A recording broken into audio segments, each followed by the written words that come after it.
देख रहे हैं प्राइम टाइम का सबसे पसंदीदा शो। क्या आपको लगता है एक वोट की ताकत दिखाई दे रही है बंगाल से लेकर आसाम तक? आप एक वोट गिन रहे हैं, इनकी टोटल ही सीट एक आई, बंगाल 2 सीट आई ना।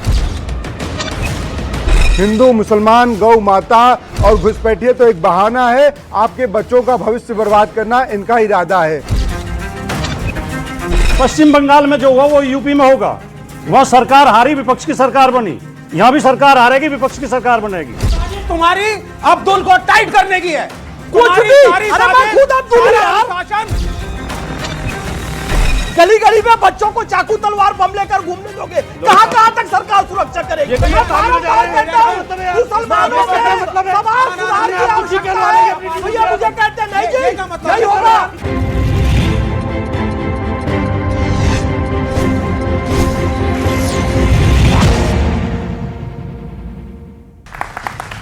नमस्कार व्यूअर्स, मैं हूं अमीश देवगन और आप देख रहे हैं प्राइम टाइम का सबसे पसंदीदा शो, नंबर 1 शो। स्वर्गीय अटल बिहारी वाजपेयी की सरकार मात्र एक वोट से गिर गई थी। यह थी एक वोट की ताकत, और इसी एक वोट से क्या क्या बदल सकता है यह आप महाराष्ट्र और बंगाल से लेकर उत्तर प्रदेश और असम में देख सकते हैं। बंगाल में एक एक वोट की ताकत सामूहिक शक्ति बनी, जिसका असर यह हुआ कि ममता बनर्जी के हाथ से सत्ता चली गई, जिसके बाद वो घुसपैठिए जो देश के दामाद बनकर बैठे थे वो अब उल्टे पांव भागने को मजबूर हो गए। और देश के गृह मंत्री अमित शाह ने तो खुला ऐलान कर दिया है कि भारत अब घुसपैठिया मुक्त होकर रहेगा। यह भारत की अब तक की सबसे बड़ी और निर्णायक लड़ाई मानी जा रही है घुसपैठ के खिलाफ। इतना ही नहीं, नमाज के लिए नियम कानून के खिलाफ जो सर के बंधक बन जाया करती थी दशकों से, या फिर कहें तो 100 वर्षों से, वो अब आजाद है। और ऐसा नहीं है कि किसी भी धार्मिक भावना को चोट पहुंचाई जा रही है। फर्क बस इतना है कि अब सब कुछ कायदे में हो रहा है, क्योंकि कहा जाता है कायदे में रहूंगे तो फायदे में रहूंगे। इसी बीच उत्तर प्रदेश के सीएम योगी आदित्यनाथ ने खुला ऐलान कर दिया है कि अब कोई भी माफिया हिंदुओं को धमका नहीं सकता। तो आज इन्हीं तमाम मुद्दों पर जनता जनार्दन के बीच होगी देश की सबसे बड़ी पॉलिटिकल बहस। स्वागत है आपका जोरदार तालियों के साथ। क्या वाकई घुसपैठ के खिलाफ यह निर्णायक लड़ाई है, और एक वोट की कीमत क्या होती है वो हम सब महसूस कर रहे हैं। आपका एक वोट 500 वर्षों की गुलामी की कलंक को धो करके अयोध्या में राम मंदिर का निर्माण कर देगा।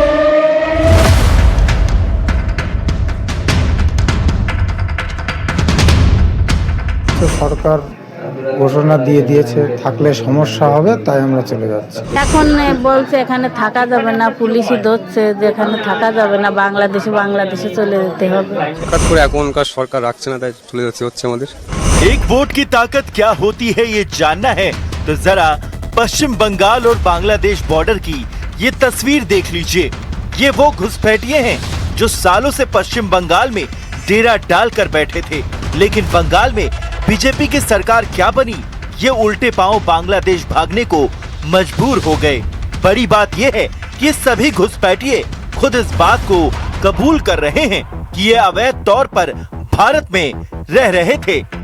पहले ममता के शासन में हर रोज घुसपैठ होती थी, अब घुसपैठ करने वाले अपने आप वापिस जाने लगे हैं, अपने आप जाने। देश भर से एक एक घुसपैठिए को चुन चुन कर देश के बाहर निकालना ये हमारी सरकार का संकल्प है। बंगाल की शुवेंदु सरकार का मैसेज लाउड एंड क्लियर है कि भारत में घुसपैठियों के लिए अब कोई जगह नहीं है। पुलिस को हम लोग बता दिया जेल में भेजने का जरूरत नहीं है। देश के रुपया में खाना खाएगा, कपड़ा देगा, मेडिसिन देगा। एक दामाद है ये लोग। जल्दी जल्दी भागो, नहीं तो जो करना है सरकार करेगा। अब एक और बदलाव देखिए। बकरीद पर पश्चिम बंगाल में 107 सालों का इतिहास भी बदल चुका है। पहली बार कोलकाता के रोड पर नमाज नहीं हुई। पिछले साल और इस साल की तस्वीरों में से ये अंतर आप खुद ही देख सकते हैं। ये बदलाव पहले भी हो सकते थे, लेकिन शायद वोट बैंक का खास ख्याल रखने वाली पॉलिटिकल पार्टियों को सड़कों का बंधक बनाना सूट करता था। इस बीच यूपी के मुख्यमंत्री योगी आदित्यनाथ ने भी एक बहुत बड़ा संदेश देते हुए कहा है कि अब कोई भी माफिया हिंदुओं को धमका नहीं सकता है। आज माफिया पिस्तौल लहराते हुए कोई धमका करके खुली जीप में चल करके किसी हिंदू को धमका नहीं सकता है, अब नहीं धमका सकता है। तो आज सबसे बड़ा सवाल है कि क्या कुछ पार्टियां दशकों से देश हित को ताक पर रखकर सिर्फ सत्ता के लिए अपने ही देश के नागरिकों का हक मार रही थी? आज इसी सवाल पर जनता के बीच होगी देश की सबसे बड़ी बहस। तो स्वागत है आपका इस चर्चा के अंदर। जोरदार तालियों के साथ अभिनंदन करिए हमारे मेहमानों का। भारतीय जनता पार्टी की ओर से सिद्धार्थ यादव हैं, उनका स्वागत है जोरदार तालियों के साथ। फैज खान है हमारे साथ, उनका अभिनंदन है। दीपक झा है प्रवक्ता कांग्रेस पार्टी के, नेता कांग्रेस पार्टी के, अभिनंदन है। राजकुमार भाटी प्रवक्ता समाजवादी पार्टी के, उनका स्वागत है। मौलाना अंसार रजा गरीब नवाज फाउंडेशन के, उनका अभिनंदन है। विवेक श्रीवास्तव सीनियर लीडर लेफ्ट, उनका अभिनंदन है। आप तमाम लोगों का स्वागत है। जोरदार तालियां तमाम मेहमानों के लिए। तालियां रुकनी नहीं चाहिए थोड़ी देर के लिए। पहले बहस का एजेंडा आपको बता देते हैं। आज की बहस का एजेंडा क्या है? वोट बैंक के लिए कुछ विपक्षी दलों ने देश हित को ताक पर रखा, चाहे वो घुसपैठ हो, चाहे वो तुष्टीकरण हो। सत्ता के लिए विपक्ष को सड़कों का बंधक बनाना कबूल था, अब वाकई हो गया है, क्योंकि 100 साल में पहली बार बंगाल में सड़कें खाली दिखी हैं। दूसरा, बंगाल में बन रहे नैरेटिव का असर क्या उत्तर प्रदेश के चुनाव पर पड़ेगा? क्योंकि बार बार कहा जा रहा है कि उत्तर प्रदेश की लड़ाई बहुत कठिन होगी और महंत योगी आदित्यनाथ के लिए यह अब तक की सबसे बड़ी लड़ाई होगी। चौथा, बंगाल, महाराष्ट्र से यूपी तक बीजेपी के ध्रुवीकरण का गंदा घिनौना खेल खेल रही है। आज हम उसको भी एक्सपोज करेंगे। तो स्वागत है आपका आज के इस बड़ी चर्चा में। चलिए आज के दौर की शुरुआत करते हैं रैपिड फायर राउंड से। सबसे पहले रैपिड फायर राउंड का सवाल मैं पूछता हूं फैज खान से। कांवड़ सड़क पर निकल सकती है लेकिन नमाज नहीं हो सकती, सही या गलत? अनुमति लेकर सब कुछ हो सकता है, कानून के दायरे में काम कीजिए। माफिया हिंदुओं को परेशान नहीं कर सकते योगी जी कहते हैं, लेकिन मुसलमानों को कर सकते हैं, हाँ या ना? बिल्कुल है, किसी भी पीड़ित को अब माफिया परेशान नहीं कर सकते। हिंदू अधिक पीड़ित था इसलिए नाम लेना पड़ा। ओके, दीपक झा एक लाइन में जवाब देना है।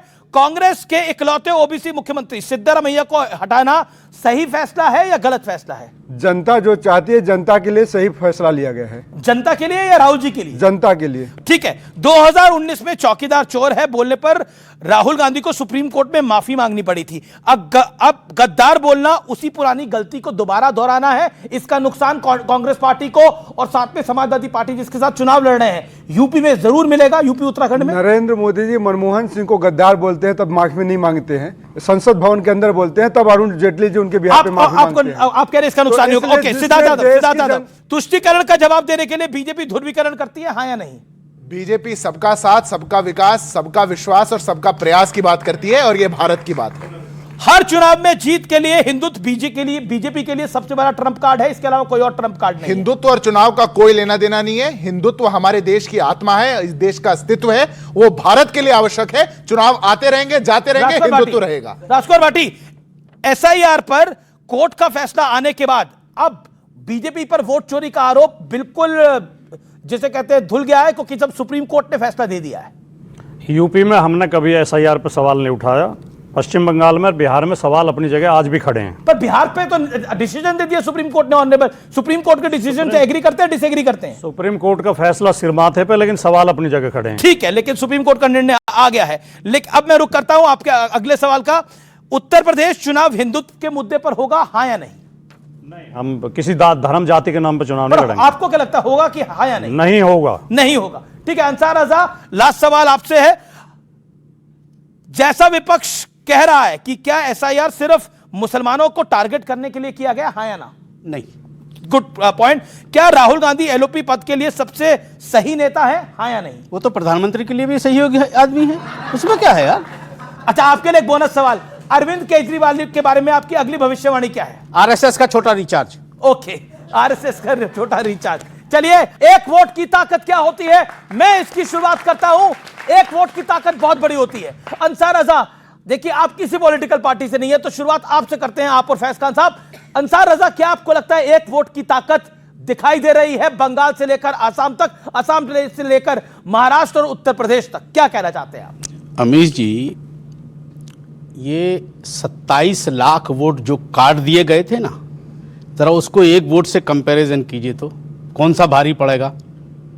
जिनके लिस्टों में नाम होने के बावजूद काट दिए गए और फिर आप कह रहे हो एक वोट से सरकार गिर जाती है। दूसरा, अभी बातों बातों में आपने कहा कि नमाज के लिए रोड को बंधक बनाया जाता था। इसका क्या मतलब होता है दोस्त? जरा बंधक बनाने का मतलब बता दीजिए तो मुझे। 20 मिनट की नमाज में रोड बंधक हो जाता है और रोडों पे नेताओं के भाषण हो जाएं और किसी धर्म के प्रोग्राम, हमें एतराज उस बात पर नहीं है, उससे बंधक नहीं होता है। 20 मिनट की मुसलमानों की नमाज जो साल में 2 मरतबा पढ़ी जाती है, उससे आपने कहा कि रोड बंधक हो जाते, उससे आजाद हो गए। ये लोकतंत्र है? ये लोकतंत्र है ये? अरे ये तो चीफ मिनिस्टर की जिम्मेदारी बनती थी कि मुसलमानों का धार्मिक प्रोग्राम है यार, करने दो इनको। इस मुल्क में सब की सड़क को जाम करने की जिम्मेदारी इससे पहले शुभेंदु अधिकारी से पहले, योगी आदित्यनाथ से पहले मुख्यमंत्रियों की जिम्मेदारी होती थी, लेकिन अब सब पलट गया है। पलट गया ना, यही मौके, यही एक मौका। एक मिनट, आपने 1 मिनट बोल दिया। अभी कहां हुआ सर? अभी तो 30 सेकंड टाइमर चल रहा है। 1 मिनट हो गया भाई, पढ़ के बता दो कितना मिनट हुआ। 1 मिनट 8 सेकंड। हाँ जी, ये देखो किससे पूछा आपने भाई, यही तो कमाल है, यही कमाल है सर। इनसे क्या मतलब है? यही कमाल है। क्या मतलब है? इनसे क्या मतलब है? आपने देख लिया कि भैया बैठे हैं। मतलब क्या ये बताइए पहले। करो, आपने भी बोला था। एक सेकंड, यहाँ पे आपने बोला इनसे, इन्होंने टीका लगा हुआ, इनसे मतलब है। एक सेकंड, आप टोपी मैंने कुछ बोला? ओके, कैसे बात कर दिया आपने? ओके, ठीक है, अभी सर पता चल जाएगा। शांति। ओके, कितना टाइम था? मैंने कोई तिलक नहीं लगाया। 1 मिनट 8 सेकंड समय हुआ था टाइमर में। चलिए ठीक है, वही वो मानना पड़ेगा सर। ओके, वही मैं कह रहा हूं।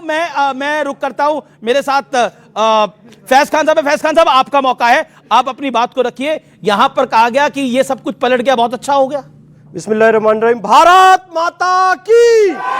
अमीश भाई, मीडिया के बारे में कहा गया a drop of ink make a million think. ठीक उसी तरीके से एक वोट के बारे में कहा जा सकता है। जब एक वोट सही जगह पड़ता है तो इस्लाम अपने सही स्वरूप में आ जाता है। नमाज सड़कों पर नहीं होगी, मस्जिदों के अंदर होगी। कुर्बानी खुले में नहीं होगी, कुर्बानी स्लॉटर हाउस के अंदर में होगी। और एक वोट की ताकत है कि मुसलमान खुद कह रहा है गौ माता को राष्ट्र माता बनाओ। ये एक वोट की ताकत है कि अब वंदे मातरम पूरा गाया जाएगा। ये एक वोट की ताकत है कि अब मुस्लिम समाज कायदे में है तो हर कोई फायदे में है। ये एक वोट की ताकत है कि रोहिंग्या खुद देश छोड़कर जाना चाहते हैं। और अमीश भाई, ये एक वोट की ताकत है कि गुंडा तत्व अब किसी पर अत्याचार नहीं कर रहे, उन्हें नग्न करके कलकत्ता की सड़कों पर बिठाया जा रहा है।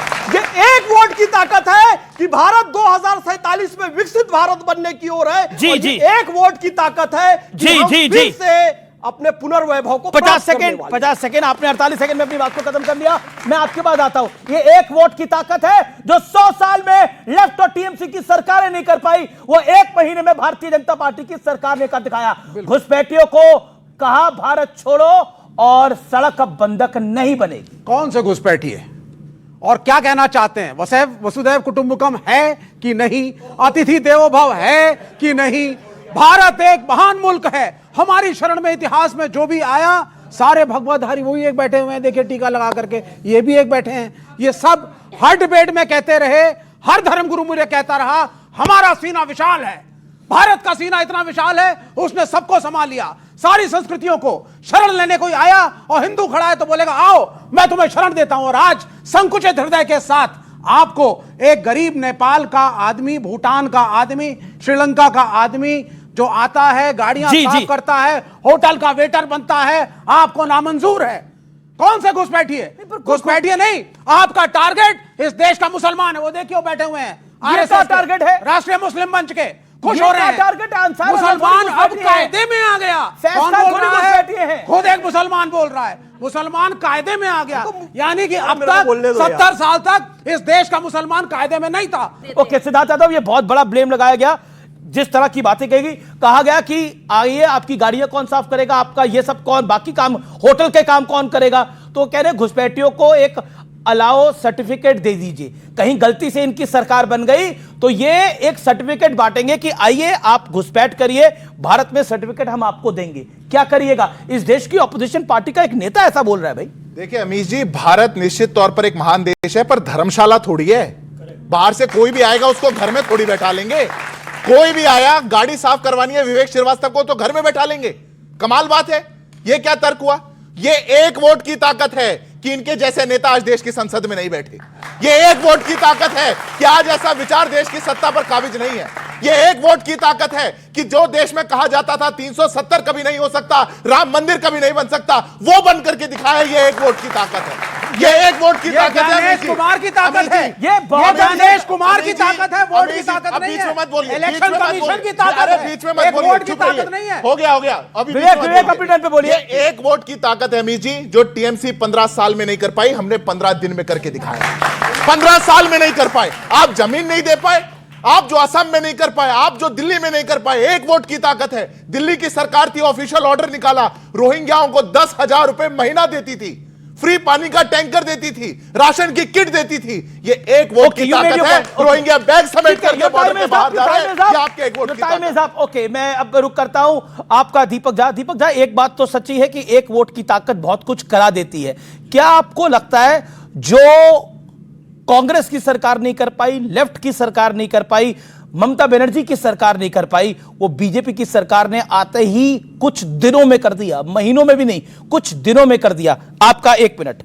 अटल बिहारी वाजपेयी जी भी पहले प्रधानमंत्री रह चुके हैं, इसका मतलब आप उनके ऊपर भी सवाल करें। बात यह है कि हमारे लिए जननी जन्मभूमिश्च स्वर्गादपि गरीयसी, माता और मातृभूमि स्वर्ग से बढ़ के है, उसके लिए हम सब कुछ और सर्वस्व न्यौछावर करने की हिम्मत रखते हैं। बात यहां पर यह आती है कि आज भाजपा ने जीएसटी लगा दिया, किसी से नहीं पूछा, नोटबंदी कर दिया, किसी से नहीं पूछा। जैसे एक बूंद नींबू का रस लाखों लीटर दूध को खराब कर सकता है, फाड़ सकता है, वैसे इनकी एक वोट की सरकार, जो तानाशाही से सरकार चल रही है, वो आज देश को बर्बादी के कगार पे ला चुकी है। नीट का पेपर लीक हो रहा है, कोई नहीं पूछेगा। आज बंगाल का जो चीफ मिनिस्टर है वो कह रहा है गाय खाइए, 14 साल पुरानी। यहां पे बुजुर्ग लोग बैठे हुए हैं, अगर किसी का बच्चा कहे कि आप लोग बुजुर्ग हो गए, अब किसी काम के लिए निकल जाइए घर से, कैसा होगा? नालायक औलाद होगी। तो बंगाल का जो चीफ मिनिस्टर है वो नालायक चीफ मिनिस्टर है, मैं आज आपके मंच से कह रहा हूं। दूसरा, हेमंता विश्व शर्मा जो कहता मुसलमान घर के अंदर गाय खाएं, बाहर ना खाएं। तो गाय घर के अंदर खाई जा सकती है क्या?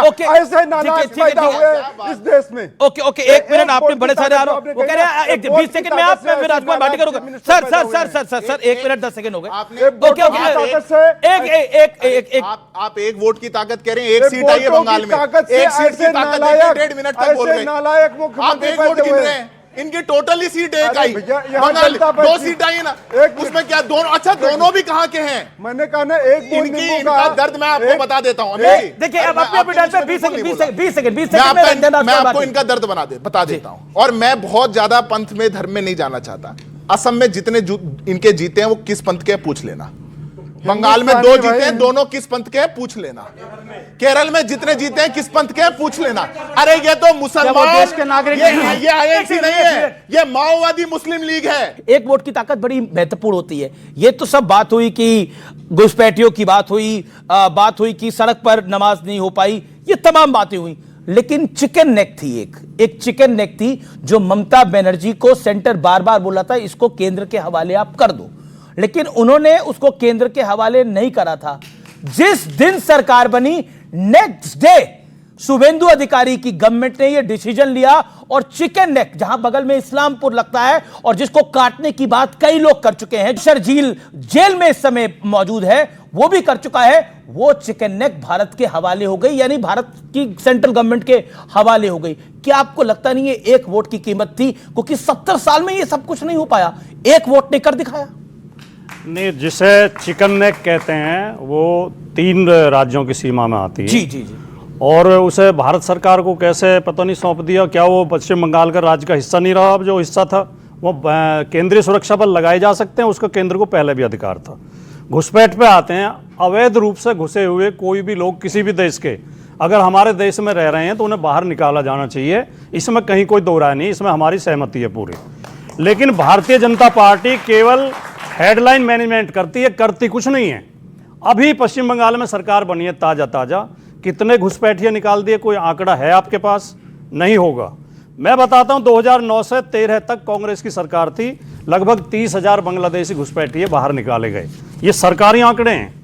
और 2014 से 25 के बीच बीजेपी के शासन में मात्र 15,000 घुसपैठिए जी जी गलत है। अभी जो 100-150 लोगों की फोटो दिखाई जा रही है कि वो सीमा पे जाके बैठ गए हैं, डीडी न्यूज उनके वो बाइट ले रहा था, उसमें कई हिंदू भी हैं। वो केवल ऐसा नहीं है यहाँ हिंदू मुसलमान करने की जरूरत नहीं है, उनमें कई हिंदू भी हैं। बगल में बोली। हाँ, कोई कारण रहा होगा कि वो लोग जा रहे हैं। लेकिन मैं आपको एक चीज और बता दूं, लोग रोजी रोटी की तलाश में या कुछ सुविधा पाने की तलाश में दूसरे देशों में जाते रहते हैं। फाइनल आंसर दे दीजिए, आप भी चाहते हैं कि जो रोजगार की, आपके अनुसार जो रोजगार की तलाश में भारत में अवैध रूप से आता है उनको परमानेंट नागरिक बनाने देना चाहिए, क्योंकि विवेक ने उसकी वकालत करी।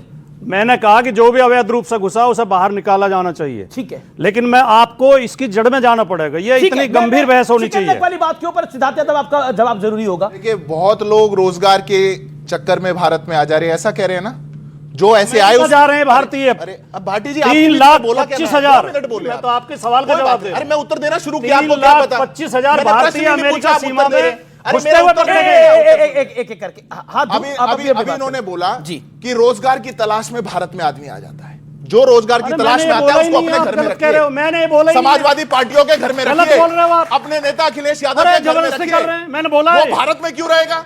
बहुत प्रेम है ना, बाहर से आने वाले बहुत कारण है, गंभीर चर्चा होनी चाहिए। बहुत कारण है बाहर से जो आता है, उन गंभीर कारणों को अपने जो घर से रट के आए वो बोलना शुरू कर दिया। एक गलत आंकड़ा पेश सबको मौका मिल रहा बराबर। इन्होंने एक आंकड़ा पेश किया, हमने इतने घुसपैठिए बाहर निकाले थे, भाजपा ने इतने निकाले। मेरे पास ये सामने है और उसका आंकड़ा ये बता दे, 23,926 केवल हमने 12 साल के अंदर अरेस्ट कर लिए बॉर्डर पे। आपने कितने करे थे? 1,000 भी नहीं। ठीक है, आप रोकते ही नहीं थे किसी को। अब जवाब, बाहर से आने वाले को रोकोगे नहीं, कोई बॉर्डर पे फेंसिंग करोगे नहीं। 10 सेकंड ले रहा हूं, किसी को आप रोकेंगे नहीं, बॉर्डर पे फेंसिंग करेंगे नहीं। जो अंदर आ जाएगा, जो वीजा लेके आया था, उस ओवर स्टे वाले को बाहर निकालने पर छाती पीट रहे हैं। यहां पर डिबेट पे खड़े होकर के बोला नहीं जाता कि घुसपैठिए इस देश से बाहर निकलने चाहिए या रुकने नहीं चाहिए। रोजगार का कारण बता रहे हैं, मंशा इनकी साफ दिखाई दे रही है। ओके, लेकिन अब मैं राजकुमार भाटी का रुख करता हूं। राजकुमार भाटी वो कह रहे हैं कि आपको जितने घुसपैठिए रख रहे हैं अखिलेश यादव जी के या सपाइयों के घर पे रखिए, देश में मत रखिए। देखिए, ये उत्तेजना फैलाने वाली बातें करना एक अलग बात है, एक गंभीर नेता की तरह सवाल पे सही गंभीर जवाब देना वो दूसरी बात है। मैं तो कह रहा हूं इसका कोई सिस्टम बनाइए, जितने भी अवैध घुसपैठिए हैं सबको बाहर करिए, लेकिन खाली अखबारों में हेडलाइन छपवा देंगे। सिस्टम क्या होता है बताइए? सुनिए, सिस्टम पहली बात तो जो आप अभी कह रहे थे, सीमा की सुरक्षा की जिम्मेदारी केंद्र सरकार की। अगर सीमा के अंदर लोग आ रहे हैं बाहर से तो केंद्र सरकार उसके लिए झूठ बोल रहे हैं, आप गलत बोल रहे हैं। 500 किलोमीटर की सीमा की सुरक्षा की जिम्मेदारी केंद्र सरकार की नहीं है। क्या बोल रहे हैं आप कमाल किसी बात को मानेंगे ही नहीं। क्या डिबेट होगी? आप किसी बात को एक्सप्लेन करिए। ये मतलब आपने कमाल का एक लॉजिक निकाला। आप बोले कि केंद्र सरकार की जिम्मेदारी नहीं है कि? बिल्कुल नहीं बोला, बिल्कुल ऐसा इनकी जिम्मेदारी है, ऐसा बिल्कुल केंद्र सरकार की जिम्मेदारी है, कांग्रेस की जिम्मेदारी है। पूछेंगे तो मैं बोलिए, आप से पूछ रहा हूँ। जिम्मेदारी निश्चित तौर पर केंद्र की है, पर जो लैंड है वो राज्य की होती है। क्यों नहीं दिया 600 किलोमीटर की भूमि? बंगाल में 600 किलोमीटर की भूमि क्यों नहीं दी? आप क्या चाहते हैं कि वहां पे फेंसिंग ना बने, वहां पे बाढ़ ना बने और बीएसएफ का जवान वहां खड़ा रहे और कोई उसको सुविधा ना मिले? ऐसा कैसे? हमने 15 दिन में आके 75 एकड़ की भूमि बीएसएफ को दे दी, क्यों नहीं दे पाए 15 साल? ये विवेक क्यों नहीं दे पाए? 75 एकड़ की भूमि, मैं ऑडियंस से सवाल लूंगा। विवेक, एक बड़ा सवाल है, 75 एकड़ की भूमि चिकन नेक क्यों नहीं दे पाए आप सेंटर को? क्या आपको लगता नहीं है, ऐसा नहीं, सेंटर की हमेशा डिमांड रहती थी कि ये सेंटर के अधिग्रहण में होना चाहिए क्योंकि चिकन नेक है, देश का एक हिस्सा कट सकता है, क्यों नहीं दे पाया? ये 15 दिन में आगे अगर सरकार कुछ दिनों में एक सरकार कर पा रही है तो आपको लगता नहीं है ये वाकई जिन पार्टियों ने बंगाल में राज करा उनके मुंह पे तमाचे के समान है? बिल्कुल नहीं है सर। चिकन नेक अलग प्रॉब्लम है। सुनिए, बॉर्डर की फेंसिंग अलग प्रॉब्लम है। बड़े आराम से बीजेपी के हमारे मित्र कहते हैं कि बॉर्डर की सुरक्षा केंद्र के हाथ में नहीं है। क्यों नहीं है साहब? आपकी पीठ पे चढ़ के थोड़ी भैया मुझे बोलिए प्लीज। आप मुझे बताइए, सब ऑडियंस आप लोग यहाँ बैठे हुए हैं, अगर आपको दिल्ली से नोएडा आना है तो बॉर्डर से ही आओगे? अगर रोकना होगा तो पुलिस वाला रोकेगा दिल्ली की गाड़ी। तो बॉर्डर सिक्योरिटी फोर्स कर क्या रही थी और कैसे लोग आ रहे थे? मेरा चार्टर्ड प्लेन में उड़ के आ रहे थे, हेलीकॉप्टर में उड़ के आ रहे थे। मेरा जो आपसे प्रश्न था उसका जवाब दे दीजिए कृपया करके। आप चिकन नेक क्यों नहीं सेंटर को दे पाए? इसका क्योंकि आपने सरकार चलाई है बंगाल में। चिकन नेक बांग्लादेश और भारत के बॉर्डर पे नहीं है, चिकन नेक नॉर्थ ईस्ट के स्टेट्स को बांग्लादेश से जोड़ती है। पर झंडा तो बंगाल के अरे पास पर है तो वो हमारे भारत में ही, पश्चिम वो बंगाल हमारे ही के पास कब्जे में थी तो हमेशा। क्यों नहीं थी? अरे वो इंडियन आर्म फोर्सेस कभी भी जाके ले लो। अरे कमाल है, ताली बजाओ एक बार जोरदार इनके लिए। वो बॉर्डर पे नहीं है, दिस इज द पॉइंट। अच्छा एक बार बताइए, बॉर्डर पे नहीं है। आप चलिए दूसरा सवाल मैं पूछता पूछिए सर। हूं। आप लगभग 100 साल बाद सड़क पर नमाज बंगाल में नहीं पढ़ी गई, ये आप क्यों नहीं रोक पाए? 35-40 साल आपने सरकार चलाई जी। आपने नमाज रोकने में तो बड़ी जल्दी दिखाई रोक देंगे नमाज, वो बैठे टोपी लगा करके, वो सबसे आगे। नमाज नहीं रोकी गई, ठीक है नहीं रोकी गई। अरे मतलब दूध का धुला भी बनना है और काले काम भी करना है। सही तरीके से नमाज पढ़ाई गई है, नमाज रोकी नहीं गई है, जो इस्लामी तरीका है। एक सेकंड, करो काले काम, दूध के धुले। आप कह रहे हैं दूध का धुला भी बनना है, काले काम भी करना है। एक प्रश्न का जवाब देने का एक सवाल इन्होंने बोला, दूध का धुला भी बन रहा है, काले काम भी करने हैं। अच्छी बात बोली है। मैं आपसे पूछता हूं, सऊदी अरब में सड़क पे नमाज होती है, दुबई में यूएई जिसे हम कहते हैं सड़क पे नमाज होती है? जवाब हाँ या ना में देगा, फिर उसके आगे नहीं। बहुत अच्छा प्रश्न है। वहां की आबादी हमारी आबादी बराबर है, वहां का क्षेत्रफल हमारा क्षेत्रफल बराबर नहीं बराबर है। वहां जगह है या नहीं है, यहाँ स्पेस नहीं है। वहां क्या होता है, वहां पे क्या वक्फ होता है क्या? वहां से वक्फ लैंड सबसे ज्यादा भारत में है, जिसपे लोग मॉल मल्टीप्लेक्स बनाकर रखे हुए, अपने घर बना के रखे हुए। नमाज पढ़ने के लिए आप क्यों नहीं देते? और नमाज से नहीं रोका गया है, सही तरीके से नमाज पढ़ने का अवसर दिया गया है। इस्लाम यही सिखाता है, सड़क घेर कर नमाज ना पढ़ो। जब मुस्लिम उलेमा मुफ्ती ये काम नहीं कर सके जो इस्लाम शिक्षा देता है, तो अल्लाह ने एक फरिश्ता भेजा, नाम है नरेंद्र मोदी, नाम है योगी आदित्यनाथ जी, नाम है शुभेंदु अधिकारी जी, जिन्होंने इस्लाम का सही स्वरूप प्रस्तुत किया कि सड़कों का घेर कर नहीं, बल्कि मस्जिदों में नमाज पढ़ो, सड़कों पे कुर्बानी नहीं, अंदर कुर्बानी करो, इसलिए ट्रिपल तलाक खत्म करो, वक्फ का मैनेजमेंट करो। ये सही इस्लाम। अच्छा, ये घुसपैठियों को सिर्फ एक धर्म विशेष के साथ जोड़ा जा रहा है। सारी साजिश तुम्हारी अब्दुल को टाइट करने की है। कुछ भी, अरे मैं खुद अब्दुल हूं यार, सारा दंड, सारा अपने खुद को टाइट करने की करूंगा के लिए, सिर्फ अब्दुल के लिए। मैं अपने आप को टाइट कर दूंगा। एक घुसपैठिया, आतंकवादी, शर्जीली मौत, सारा कानून, सारा कायदा, सारी सख्ती, सारी पुलिस, सारी फौज, सारी सड़क, सब पे मुसलमान हो गए विवेक, कुछ भी चाहते हैं। एक सेकंड, अभी आपके सामने राजकुमार भट्टी ने बोला कि कुछ हिंदू भी थे घुसपैठियों के अंदर, वो भी बाहर जा रहे हैं। इसमें मुसलमान की बात ही कहां आ रही है? क्यों मुसलमान करे जा रहे? तब से मुसलमान का ढोल पीटना बंद करिए। इस देश के अंदर पूरी दुनिया में सिर्फ एक ही मुल्क है जहां 72 के 72 फिरके इस्लाम के पाए जाते हैं, और वो भारत है। यहाँ पे निजामुद्दीन औलिया की दरगाह भी है और सामने तबलीगी जमात भी है। ये है भारत, और भारत में एग्जिस्ट करती है, और आप मुसलमान कर रहे हैं। जो बीजेपी के प्रवक्ता खड़े, उनसे एक सवाल है कि क्या ये आपके पास पूरी मेजॉरिटी थी पूरे संसद के अंदर में, आप बिल बना सकते थे कि केंद्र के जितने भी देश के बॉर्डर्स एरिया है, अगर वो सरकार नहीं, वहां के राज्य सरकार अगर नहीं देती है जमीन, तो केंद्र सरकार जबरदस्ती उनसे अधिग्रहण करता है और अपनी सिक्योरिटी मजबूत करता है। ये बिल बना सकते थे आप। दूसरा सवाल आपसे है विवेक श्रीवास्तव जी, क्या आप इतना घुसपैठियों के लिए बात कर रहे हैं, अभी एयरपोर्ट के बीच में जो है एक मस्जिद है, क्या वो सबसे हाई सेंसिटिव जोन है, उसको हटाने की बात हो रही है, तो आप लोगों को तकलीफ हो रही है? ओके, मैं पहले सिद्धार्थ यादव आपसे सवाल पूछा गया, जवाब। मैं सैद्धांतिक रूप से इस प्रश्न से सहमति नहीं रखता। देश की सुरक्षा करने के लिए जबरदस्ती क्यों करे? जबरदस्ती 7 चिट्ठियां लिखी गृह मंत्री जी ने मुख्यमंत्री को, 11 बार कैबिनेट सेक्रेटरी ने चीफ सेक्रेटरी के साथ मीटिंग करी, पूरा केंद्र का डेलीगेशन आ रहा है, कोर्ट का ऑर्डर आ गया, छोड़िए जबरदस्ती, आप कोर्ट का ऑर्डर आ गया, उसके बाद जो जमीन ना दे, हल्ला काट करके घुसपैठियों के साथ गलवैया करने वाली टीएमसी, और आप कह रहे हैं जबरदस्ती। एक वोट की ताकत है, एक वोट की ताकत है। आपने भाजपा को चुना, 15 दिन के अंदर यह हो गया। घुसपैठियों के खिलाफ भारत अपनी निर्णायक लड़ाई लड़ने जा रहा है। क्या कांग्रेस का साथ मिलेगा? क्योंकि हाई लेवल कमेटी देश के गृह मंत्री ने बना दी है, और ये एग्जैक्टली 370 का फॉर्मेट है, जैसे 370 के लिए कमेटी बनी थी और उसके बाद 370 हमेशा के लिए समाप्त हो गया। क्या वाकई इस घुसपैठियों के खिलाफ यह निर्णायक अब तक की सबसे बड़ी लड़ाई मानी जा रही है घुसपैठियों के खिलाफ? क्या कांग्रेस का साथ रहेगा? देखिए, हमारे प्रधानमंत्री का सीना 56 इंची है, सरेंडर वाला तो है नहीं कि अमेरिका बोलेगा सरेंडर कर दो तो सीज फायर कर देंगे। बात है कि नरेंद्र मोदी जी को बड़ा दिल दिखाना चाहिए। जैसे नोटबंदी लाए थे, किसी से नहीं पूछा था, चुप एक सेकंड शांति, वो किसी के बीच में नहीं पूछा था। नोटबंदी लाए थे, किसी को बताया था भाइयों बहनों नोटबंदी करना चाहता हूं? अरे भाई, देश आपका है, सुरक्षित हाथों में रहना चाहता है। आपको सीटें प्लस मांग रहे थे, लेकिन आपको पूर्ण बहुमत दिया देश ने, आप पे भरोसा किया था। लेकिन हिंदू, मुसलमान, गौ माता और घुसपैठिए तो एक बहाना है, आपके बच्चों का भविष्य बर्बाद करना इनका इरादा है। आज इस देश में महंगाई, बेरोजगारी पे आप इनसे सवाल मत करिए। हिंदू भाई और मुसलमान भाइयों में आज ये कह रहे हैं कि हम गौ माता घोषित करना चाहते हैं, बहुत अच्छी बात है। आप लोग एक बार इनके लिए और इनके लिए ताली बजाइए कि गाय को गौ माता घोषित करने के लिए सड़कों पे उतर आए हम मुसलमान। गाय को राष्ट्रीय पशु नहीं, पशु जानवर को कहते हैं राष्ट्र माता घोषित करो। ठीक है माता घोषित करो। पशु नहीं, माँ पशु नहीं हो सकती, माँ होती है। लेकिन 14 साल के बाद वो मान नहीं रहेगी। आपने बोला 14 साल के बाद बेच करके मैं जब बोल रहा हूँ वाणी को विराम दीजिए। ओके, बोलिए। मुझे सच सच बताना, बंगाल चुनाव के रिजल्ट के पहले आपने कल्पना भी की थी कि ऐसे तुम्हारी हैसियत क्या है जो तुम्हें बताएं? लेकिन कह रहे हैं ना ये वोट की ताकत है। नहीं, तुम कौन हो जो तुम्हें बताएं? अब ये पूछ रहे हैं केंद्र सरकार ने पहलगाम में तुम्हारी क्या हैसियत है? बीजेपी सवाल करे। सहमत हूँ,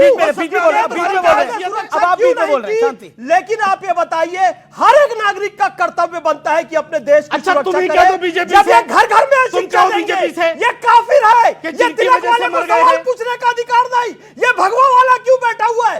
बचपन से कट्टरपंथ की शिक्षा दोगे, गली गली में बच्चों को चाकू तलवार बम लेकर घूमने दोगे, कहां कहां तक सरकार सुरक्षा करेगी? अपने घर को सुधारो, अपने अंदर सुधार करो। और अभी भाई मैं बार-बार कहता हूं, मुसलमानों में समाज सुधार की आवश्यकता है।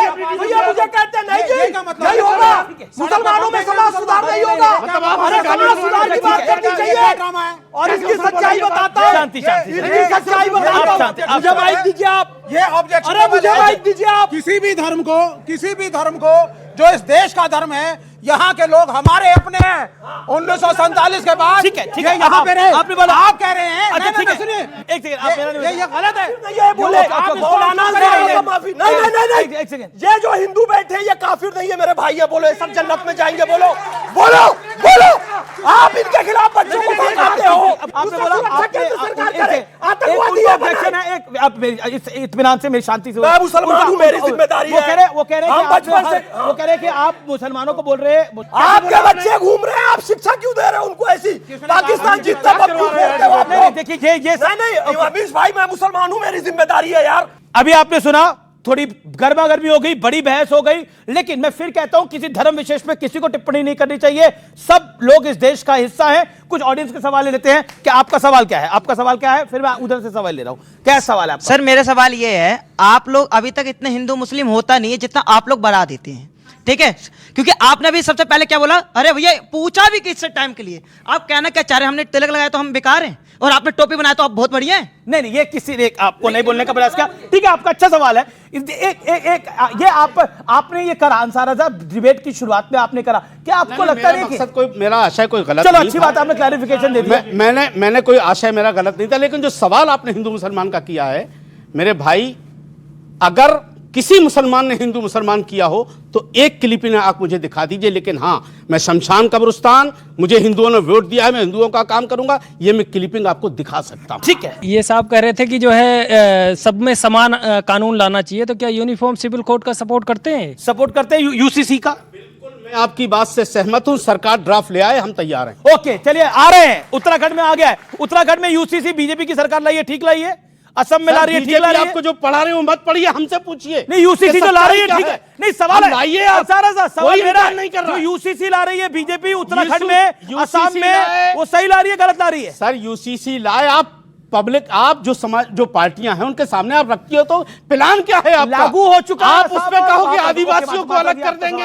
अंसार साहब, मैं एक बात कर रही हूँ, आप बहुत अच्छे इंसान हैं। आपसे ये आशा की जाती है, आप इस डिबेट में इनकी काट, जो भी आपको बात कहता है काट है। आप बच्चों की पढ़ाई की बात करिए।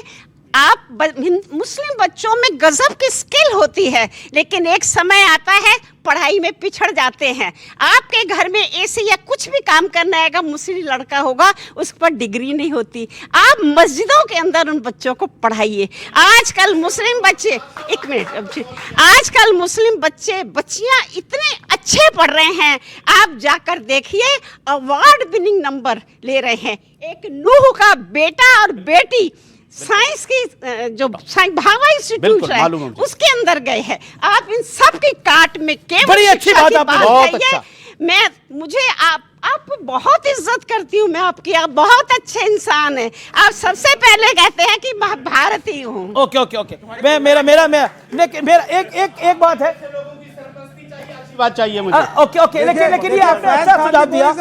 देखिए इस देश की सेकुलर सियासत, इसको अंसार रजा कई बार कह चुके हैं, इस देश की सेकुलर सियासत ने अगर किसी को मारा तो उस देश के मुसलमान को ही हिट करा है, इसमें कोई दो राय नहीं है। इस देश की सेकुलर पॉलिटिक्स का बिगेस्ट हिट मुस्लिम है। और अंसार रजा, क्या आप इस बात से सहमत है कि नहीं सहमत है? अभी भी मुसलमानों को भड़काने का काम होता है। देखो तुमने सड़क पे नमाज दी, आपने खुद बोला, बतौर एक मुस्लिम मौलाना आपने बोला सड़क पर नमाज करने को हमें लगता है कि नहीं होनी चाहिए, लेकिन विवेक आपके बगल में होकर भड़का रहे हैं, ये सत्ता से बाहर हो गए हैं। मैं एक बात कह रहा हूं, केजरीवाल का क्या हाल हुआ आपको पता है? इतने बड़े ऑडियंस के सामने कह रहा हूं कि जो हिंदुस्तान का हैदराबाद का शेरवानी वाला नेता, सुनिए मेरी बात, वो जब इतनी बड़ी कौम को ललकारता है तो हमको तकलीफ होती है। हम हिंदुस्तान में अमन चाहते हैं, हम नहीं चाहते, हमारा मुसलमान नहीं चाहता कि किसी आदमी को गाली दी जाए। सियासत अपनी जगह है, आप ललकार नहीं सकते हिंदुस्तान के 100 करोड़ मुसलमान हिंदुओं को, नहीं ललकार सकते, ना कोई मुसलमान आपके साथ लेकिन खड़ा आप होगा। सिर्फ हैदराबाद वाले को बोल रहे हैं, ये तो मैं बगल में खड़े हैं। हम उनकी बात करेंगे जो हमारे बारे में सोचेंगे। अपनी राजनीति चमकाने के लिए अगर कोई मुसलमानों का झंडा लेकर के चले तो हम उनके बारे में जवाब नहीं दे सकते। दूसरी चीज, केजरीवाल के बारे में मैंने तो आपको यही कहा था कि इनकी लुटिया डूब गई, यही कह के गया था मैं तो आपके यहाँ। यार आपके यहाँ तो रिकॉर्ड इतना वायरल हुआ है वो वीडियो जिसका कोई शुमार नहीं। मेरे कहने का मतलब यह है, और वो भी आपकी चिंता करते हैं केजरीवाल जी, सर वो नहीं, विवेक जी भी करते हैं। अब मसला यह है, अब करके दिखाएं ना, अब करके दिखाएं चिंता। नहीं, चिंता तो आए करनी ना, पड़ेगी। क्यों नहीं निकले रोड पे ईद के तो दिन? करनी पड़ेगी। दूसरी चीज, मैं नहीं चाहता हूं कि कोई भी मुसलमान ऐसा काम करे जिसमें किसी भी भाई को, भारतीय आदमी को किसी किस्म की कोई तकलीफ हो। ऐसा कोई काम नहीं करना चाहिए। इसमें मेरा एक ऑब्जेक्शन, बिल्कुल नहीं, इसमें मेरा एक ओके सरकारों की, ओके सवाल बीजेपी से किसी का सवाल है? ओके बीजेपी से सवाल है, क्या सवाल है सर? बोलिए, खड़े होकर पूछिए। हाँ जी, मेरा सवाल यह है कि देश की जितनी सीमा है उसके 50 किलोमीटर के अंदर तक, इसकी 50 किलोमीटर अंदर तक जो उसका है वो सेंट्रल गवर्नमेंट कंट्रोल करती है। तो चाहे ममता थी, चाहे पंजाब में कोई भी था, कोई जितने भी बॉर्डर है, वहां से घुसपैठिया 50 किलोमीटर तक अंदर कैसे आता है उसके बाद ममता के हवाले होता है। पहले तो आप लोग अंदर लाने देते हैं। और दूसरा, मोदी जी 2 साल हो गए, महबूबा मुफ्ती, ये जो 2 साल हो गए हैं शेख हसीना को लेके बैठे हैं, वो नहीं आपको घुसपैठिया नजर आती? उसको तो आप लेके बैठे हैं, वो हेलीकॉप्टर लेके फटाफट आ गई शामो शाम, वो घुसपैठिया नहीं है, उसको भी निकालिए। ओके जवाब। पहली बात तो देखिए, आप सच को झुटला नहीं सकते। अगर बॉर्डर पर फेंसिंग होनी है, बॉर्डर की जमीन केंद्र को सौंपी जानी है तो सौंपी जानी है, कोई राइट लेफ्ट नहीं। हम अच्छा, मैं आपके साहब, आपने क्वेश्चन पूछा, आपको उत्तर सुनना पड़ेगा, आपको डिबेट करनी आ जाइए। देखिए साफ बात यह है, अगर हम तो गलत बोल रहे हैं, कैलकाटा हाईकोर्ट गलत बोल रहा है, सुप्रीम कोर्ट गलत बोल रहा है। सुप्रीम कोर्ट ने डायरेक्ट किया वेस्ट बंगाल की सरकार को कि आपको फेंसिंग के लिए जमीन देनी पड़ेगी। बीएसएफ कहां जाकर के बांध बनाए, केंद्र कहां जाकर के बांध बनाए, जमीन का एक एक टुकड़ा, खसरा खतौनी, वो रेवेन्यू रिकॉर्ड्स में चढ़ा हुआ होता है, किस पे बनाएंगे आप? ये पहली बात। दूसरी बात, यहां पर सही और गलत को कहने के लिए घुसपैठियों की डिबेट में हिंदू मुसलमान होना जरूरी है? नहीं, बिल्कुल नहीं। घुसपैठिया तो घुसपैठिया है। ये हिंदू मुसलमान, अभी बहुत अच्छी बातें अंसार रजा साहब ने कही, ये अच्छी बातें केवल कहने के लिए नहीं होती। सच्चाई की बात यह है, मैं आपको आंकड़ा देता हूं, 78.45% बंगाल के अंदर हिंदू था 1951 में, 2011 के सेंसस में घट करके 70% हो गया। यह बात बोलने के लिए मेरे को हिंदू और मुसलमान का चश्मा देखना पड़ेगा? सच्चाई है ये। अगर सरकार ने इसके लिए एक डेमोग्राफिक का कमीशन बनाया, कमेटी बनाई, क्यों नहीं अंसार रजा साहब स्वागत करते? क्यों नहीं बोल रहे कि बाहर से जो घुसपैठिया आ रहा है, किसी धर्म का हो साहब, छोड़िए, वो घुसपैठिया है, वो भारत के रिसोर्सेज और भारत के लोगों पर नहीं बैठ सकता। ये दूसरी बात। राजकुमार भाटी, मैं अंतिम बात का भी जवाब देता हूं। शेख हसीना, क्या आपको लगता है इसका इंपैक्ट, इसका असर जो कि पश्चिम बंगाल में हो रहा है, असम में हो रहा है, अब यूपी का विधानसभा चुनाव है, अब योगी जी ने बोला कि अब माफिया हिंदुओं को डरा नहीं पाएगा। शुभेंदु अधिकारी कह रहे हैं कि मैं योगी की तरह की सरकार चलाऊंगा, और अब वो नहीं होगा जो पहले होता आया था, यानी योगी मॉडल को फॉलो करा जा रहा है। क्या आपको लगता है यूपी में आपका संघर्ष बड़ा होने वाला है? माफिया मुस्लिमों को नहीं, मतलब हिंदुओं को नहीं डरा पाएगा, बाकी को डराएगा। इस पे तो आपको ही कुछ समीक्षा करनी चाहिए थी। योगी जी ने बोला, मैं आपकी प्रतिक्रिया चाह रहा हूं। संवैधानिक प्रक्रिया से चुन के आए मुख्यमंत्री को यह कहना शोभा देता है कि माफिया अब हिंदुओं को नहीं डरा पाएगा। और अभी अभी इसी सप्ताह में उत्तर प्रदेश हाई कोर्ट ने योगी जी से जवाब मांगा है, 19 माफियाओं की सूची दी है, नाम दिए बाकायदा, 16 एक ही जाति के हैं और 16 मुख्यमंत्री की अपनी जाति के हैं। उत्तर प्रदेश में यह हो रहा है। वो खुद योगी जी तो महंत है। माफिया के नाम योगी जी तो महंत है। देखिए, जात न पूछो साधो की। अच्छा, वो योगी जी तो कहते हैं मुझे गर्व है कि मैंने क्षत्रिय जाति में जन्म लिया, मेरी जाति में तो भगवानों ने अवतार लिए हैं। योगी जी तो ये कहते हैं, आप कह रहे हो उनकी तो कोई जाति नहीं। अब हमने तो यही सुना कि साधु की जात नहीं होती। आपको सही माने या साधु की जात नहीं होती? योगी जी की तो होती है। राजनीति में नहीं करता, साधु साधना करता है। योगी जी की तो होती है, साधना करता है, राजनीति में नहीं आता, लेकिन धर्म दंड उठाता है। ये शंकराचार्य जी ने घोषित कर दिया, जो राजनीति में आएगा वो साधु नहीं रहा। विवेक जी, सच्चाई ये है कि भारतीय जनता पार्टी को करना कुछ नहीं है। अभी आपने बीच में 370 का जिक्र किया। 370 जब हटाई गई थी तो दो बातें सबसे ज्यादा कही गई थी बीजेपी समर्थकों की तरफ से। एक तो ये कहा था कि जो कश्मीरी पंडित भगाए गए थे वहां से वो सारे वापस चले जाएंगे। दूसरा ये कहा था, अंधभक्त कह रहे थे अब तो हम प्लॉट खरीदेंगे। कोई मुझे सूची दे दे, सिद्धार्थ जी दे दें, कितने कश्मीरी पंडित वापस कश्मीर में बस गए हैं और कितने अंधभक्तों ने प्लॉट खरीदे हैं वहां। खून की नदियां बहेंगी, 370 हटा दिया, बीच में नहीं, एक बूंद भी नहीं गिरी। अच्छा ठीक है, एक सिद्धार्थ जी, आप तो एक सब प्रवक्ता हैं। मैंने कहा एक ही बार आपको आपकी दवाई दूं। ना, मैं आपके बीच में ये बीच में नहीं बोल रहे। Okay okay. तो इन्हें रिजल्ट भी बताना चाहिए। ये कह के और वापस घर में घुस जाते हैं, करते कुछ नहीं है। नोटबंदी करी थी, आतंकवाद की कमर टूट जाएगी, काला धन बाहर आ जाएगा, 15-15 लाख खाते में आ जाएंगे, योगी जी की नकली नोट छपने बंद हो जाएंगे, सारे काम हो रहे हैं। यादव जी, सिद्धार्थ यादव जी, वो कह रहे हैं योगी जी की जाति बता रहे हैं। 370 हटने के बाद कश्मीर में रिकॉर्ड टूरिज्म, कश्मीर में और सबसे ज्यादा आतंकवादी घटनाएं हुई हैं, कश्मीर के अंदर सबसे ज्यादा बम फटे हैं, 89% रिडक्शन। आतंकवादी घटनाओं में 89% रिडक्शन, आर्म्ड फोर्सेस की मृत्यु में 95% रिडक्शन। गिनती बताऊं कितने लोग मरते थे, कितने देश के सेनानी मरते थे, कितने सैनिक मरते थे। आप कह रहे 370 से कुछ नहीं हुआ। आपका दर्द बहुत बड़ा है, मुझे पता है। ये लोग कहा करते थे, सीना खोल खोल के कहते थे 370 हटाई तो खून की नदियां बह जाएंगी। लद्दाख में चुनाव हो गए, लद्दाख में चुनाव हो गए, दिखी, अब लद्दाख पे भाग गए। अरे वो उसी का हिस्सा है। अभी मैं लेके वहीं हटी है 370। मैं तमिलनाडु तक लेके आऊंगा इनको। 370 वहीं हटी है भैया, तमिलनाडु में नहीं हटी। अच्छा ठीक है, मैं अब आता हूं। मैं एक सेकेंड, उन्होंने योगी जी की जाति बताई, उस पर आप कुछ कहना चाहते हैं सिद्धार्थ यादव? मेरे को लगता है कि मेरे को ये लगता है, वो समझ गया। मैं व्यक्तिगत तो टिप्पणी नहीं करना चाहता, पर राजकुमार भाटी जी को कुछ दिन जातियों पर टिप्पणी से बचना चाहिए। मैं आपके पास आता हूं।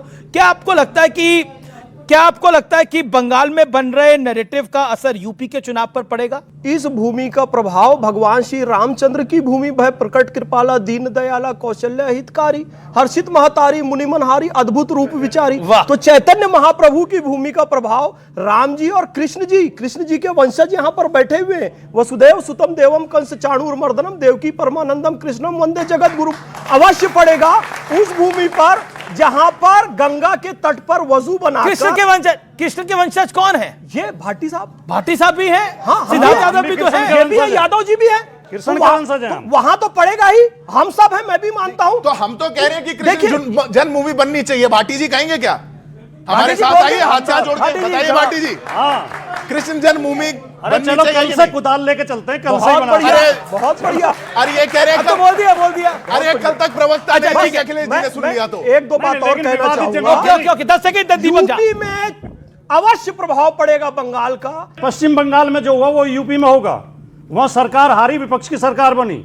यहां भी सरकार हारेगी, विपक्ष की सरकार बनेगी यूपी में भी।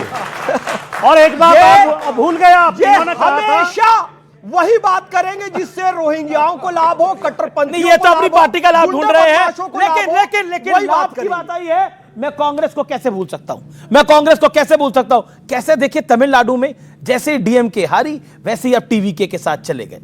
मतलब ये अपना क्या करा है आप लोगों ने। और अभी आपको लग रहा है शायद बंगाल के बाद समाजवादी पार्टी की स्थिति यूपी में होगी नहीं होगी। अब ऑलरेडी बीएसपी सुप्रीमो के यहाँ आपके 2 नेता होकर आए हैं, उन्होंने मिलने का प्रयास करा, वो तो उन्होंने दरवाजा नहीं खोला, वो अलग बात है। लेकिन एक बात बताइए, सवाल बड़ा पॉलिटिकल है, इसमें बिल्कुल कोई दूसरी तरफ मत जाइएगा। सवाल सिर्फ यह है कि आप समाजवादी पार्टी के साथ जाएंगे या बसपा के साथ जाएंगे यूपी के अंदर, क्योंकि आपके नेता बसपा सुप्रीमो से मिलने के लिए गए, उन्होंने अपना द्वार नहीं खोला आप लोगों के लिए। अमीश जी, आपको सवाल करना चाहिए कि भाई आपका गठबंधन किसके साथ है। गठबंधन हमारा समाजवादी पार्टी के साथ ऑलरेडी है, तो जाने का सवाल क्या है बसपा के साथ? वहां क्यों गए थे वे? दूसरी बात अब सुन लीजिए, गए क्यों थे? गठबंधन तो आपका डीएमके के साथ भी था दीपक जी, लेकिन एक दिन आ रहे, अगले दिन जिस रात वो चुनाव आ रहे अगले दिन आप बदल गए। मतलब सिचुएशनशिप वाले भी इससे ज्यादा देर साथ रह देते हैं। अंसारा साहब, एक रात में ही पलटी मार गई कांग्रेस, चली गई टीवी के साथ, क्या एक लाइन में क्या कहना चाहते हैं आप? मतलब कांग्रेस की पलटी आपको दिखाई देती, दूसरों की नहीं दिखाई देती आपको पलटी, कि जहां रातों रात 10 एमएलए पता चला सवेरे किसी में बैठे हवाई जहाज में बैठे, उतरे तो बाहर हो गए, वो नहीं दिखाई दे। कांग्रेस आपको इतनी खटक रही है कि 99 सीटें कैसे लेके आ गई, ये खटकी जा रही है कांग्रेस आप लोगों को। अरे सर, वो भी पॉलिटिकल पार्टी है, यहाँ की हिंदुस्तान की सबसे पुरानी पार्टी है, सबकी अपनी। देखिए, वक्त का पहिया है अमीश जी, घूमता है, अभी घूम रहा है। तो आज हमसे यह कहा जा रहा है कि अब कोई माफिया हिंदुओं को नहीं डरा पाएगा, और यही कहने वाले पार्लियामेंट में रो रहे थे। ये वक्त की बात है दोस्त, वक्त का पहिया तो है, वक्त का पहिया घूमता है, वक्त का पहिया सबका वक्त आता है। वो जो ऊपर वाला है ना, वो सबको तराजू में तोल देता है, बिल्कुल ठीक बोले। जिसे लगता था कि उसे कोई छू नहीं सकता, वक्त का पहिया घूमा है। वो मुख्तार अंसारी, जिसे लगता था उसे कोई छू नहीं सकता था, वक्त का पहिया घूमा है। वो हाफिज सईद, जिसे लगता था पाकिस्तान तो क्या, मैं हिंदुस्तान पे चढ़ाई करूंगा, वो आज डर कर छुप कर रहता है। वक्त का पहिया घूमा है। और जिस रामलला को 500 वर्ष का इंतजार करना पड़ा, वक्त का पहिया घूमा है, और वहां धर्म की ध्वजा लहरा रही है। वक्त का पहिया घूमा है। कहते हैं ना, वक्त का पहिया चलता है, दिन ढलता है, आदमी आगे बढ़ता है। चलिए, आप तमाम लोगों का बहुत बहुत शुक्रिया, आप लोग यहां पर आए, आपका बहुत बहुत अभिनंदन, मेहमानों का बहुत बहुत अभिनंदन। फिलहाल आज की चर्चा में इतना ही। नमस्कार, शुभ रात्रि, गुड नाइट।